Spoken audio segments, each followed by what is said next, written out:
Hi guys, Jessica here. Welcome to this episode. You are going to hear me interview a student, Roseched, who just got the 7 she needed on speaking. Guys, you are going to get great advice for how to work hard, stay motivated, and get that 7 or higher on speaking. Roseched had to do the exam 3 times, guys, so she has great advice for you on how to improve your speaking score.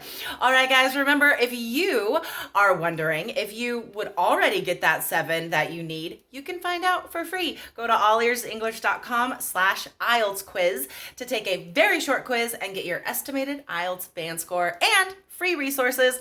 All right, guys, enjoy this interview with Roseched. Hello, IELTS Energy listeners. You are going to hear from a special guest today about getting that magic 7 on speaking. Hello, special student guest. Can you introduce yourself, please? Hi, I'm Roseched Mercado. I'm from Saudi Arabia. I'm Oh, working as a nurse here. okay, awesome. And why did you take the IELTS exam? I'm decided to take IELTS because of my immigration in United States. They wanted to have IELTS in, especially in my visa screening. Okay, all right. So here's the big question, Roseched. All the students are wondering right now. Let's talk specifically about the speaking score. Now, I already said you got a 7 recently. What did you get on speaking before? Well, before I took 3 times, honestly speaking, it was a tear-jerking moment in my life to get 6.5 in my 2 IELTS speaking tests. Okay. Oh, that's so frustrating. So you were only half a band away from what you needed. Mm-hmm. Oh my Yes. gosh. Okay. So let's talk about what was going on with you that the second time you got your results back and you saw again 6.5 in speaking. What did you think? I was so disappointed and poignant, and I feel I don't know what to do. I guess I give my best, especially I did everything like I speak long for 1 minute and I add a lot of vocabularies, but I don't know. Maybe because I need to have some energy, like you have said. I need to be silly or I love sarcastic that. in every questions. But it's true though. Like if you No. can, showing confidence is a big part of your score, really. Like, Mm-hmm. I mean, there's the examiner doesn't specifically grade you on confidence. It's not like, oh, you got a 5 for confidence. Like, no, of course not. But like if you can exude confidence, that's going to help your fluency score, your pronunciation score, just like overall impression on the examiner. Okay, you saw that second time 6.5. What did you do next to try and make that score better?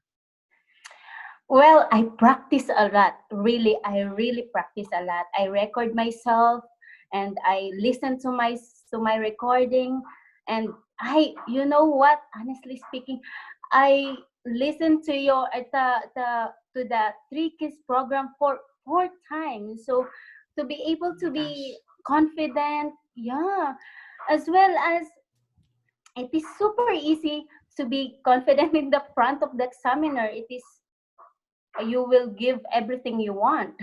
Yeah, no, totally. Okay, so let's see if we can think of some specific kinds of advice that our students can take away today from your experience. What do you think made the difference between the 6.5 and 7? Well, I think they need to follow the Trickies program, be natural, and always smile. Not to mention to listen some podcasts, like I listen a lot in all your ears English, and to broaden my horizon, especially in English, as well as you need to be sarcastic and silly, or make some jokes so that the examiner will enjoy, and they wanted to be conversant at all. Yes. Yeah, no, totally. Like, okay, let's think about it. If we're going to get a 7 or higher, we have to show a natural fluency, right? So a Yes. 6 is a student, 7 and higher is more like a native. Now, how does a Mm-hmm. native communicate? In a more relaxed way, right? Like making Yeah. fun of yourself, making a joke.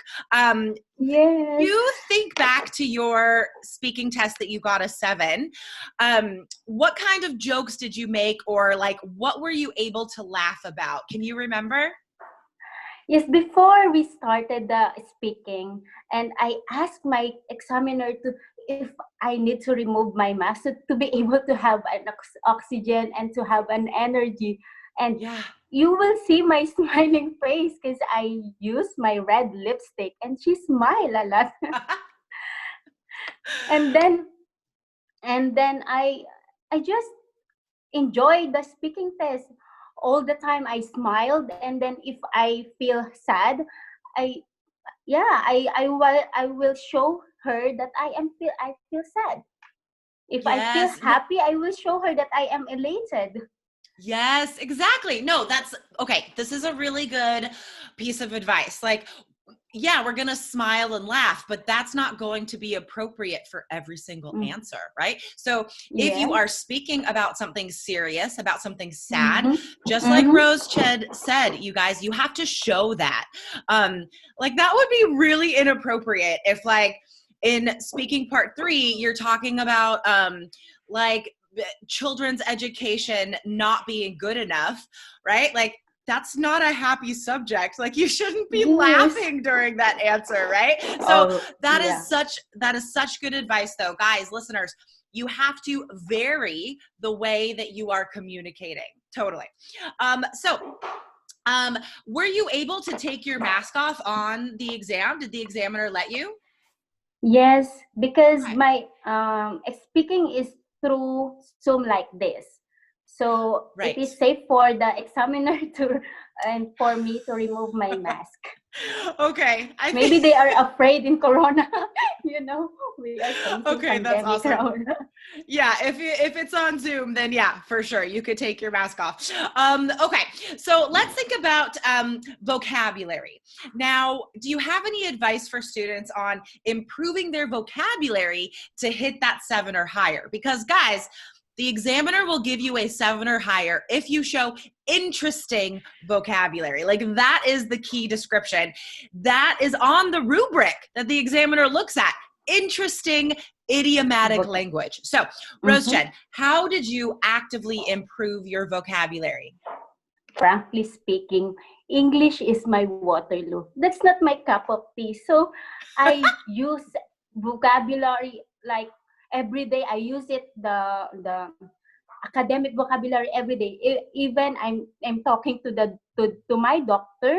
So it is easy for us to remember and naturally use that vocabulary if you are using every day. So Yeah. every day I'm talking to my colleagues and my doctors Okay, like that's natural. awesome.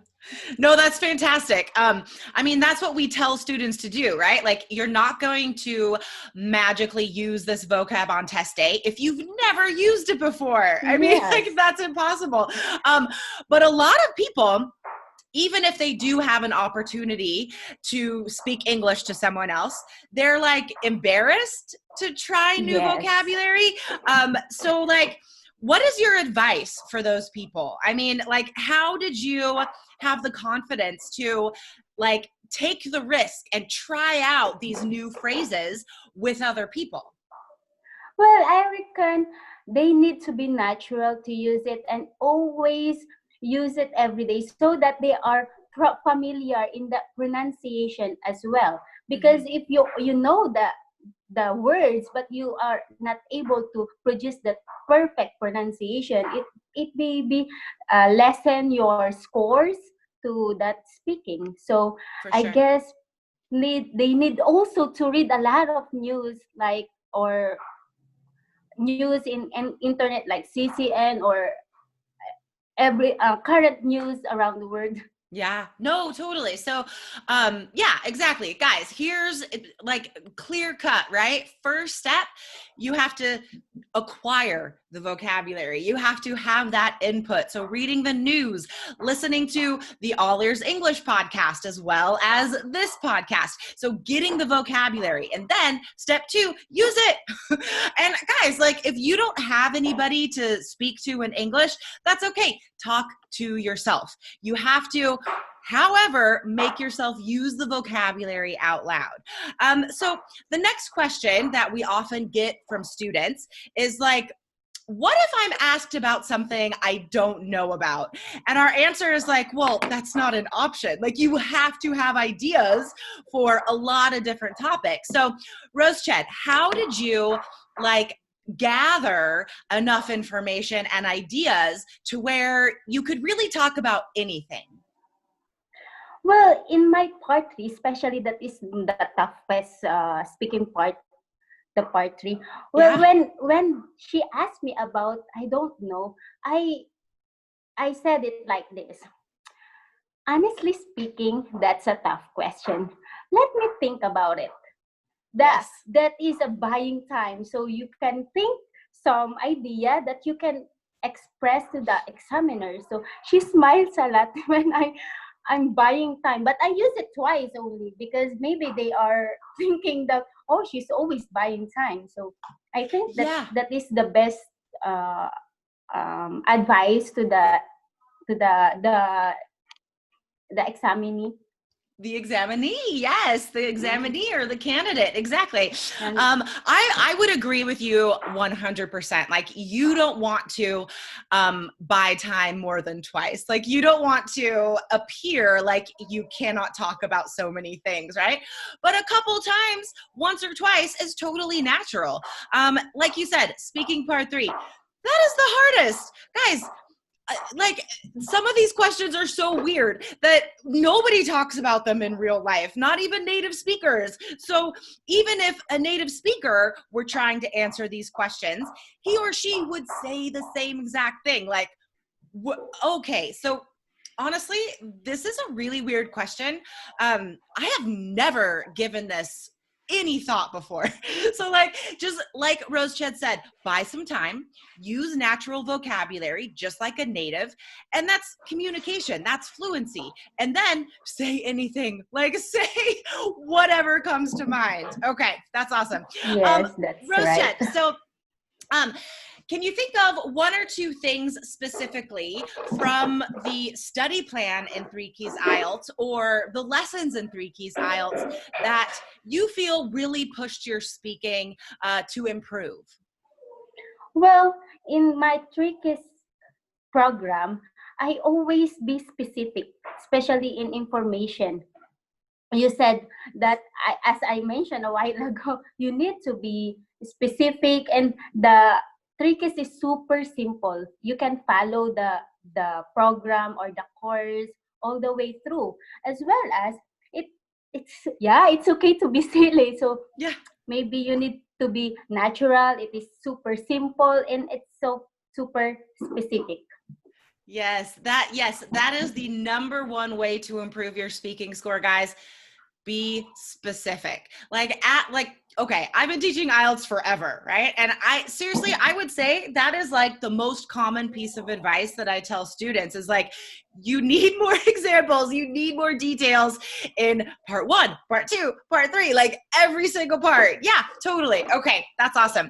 All right, Roseched. So now that you are done with IELTS, what does this mean for you and your life? What are the next steps that you get to take now that IELTS is in the past? Well, my agency was able to process my visa and I'm still waiting for the approval. So I feel so happy and elated, and I on I feel that I am static right now. Although that it is last week that I received the score, so Yeah. it is super nice to feel like I am free Yes. from IELTS. Oh my gosh. No, totally. Yeah, I want to point out some great vocab that Roseched just used, guys, that hopefully you can use when you get your amazing IELTS results. To describe feeling super, super happy, you can say ecstatic or elated. So those are two great adjectives that Roseched just used. Yeah, for sure. Like free from IELTS. That is everybody's goal. And you have that relief, that elation right now. Like even a week later, you're like, oh my God, like I'm so happy. Okay, that's awesome. Guys, if you would like access to the same strategies that helped Roseched become free of IELTS, break those IELTS shackles and chains, check out our course, guys. Go to allearsenglish.com/KEYS. If guys, this is also going to be on YouTube, and Roseched just gave a thumbs up, so you can watch the video on YouTube. It's super commendable. Yes, awesome. Thanks, Roseched. Thank you so much for Thank taking the time you. to share your advice with us today. Thank you. All right, have a great day. Bye. Bye. God bless.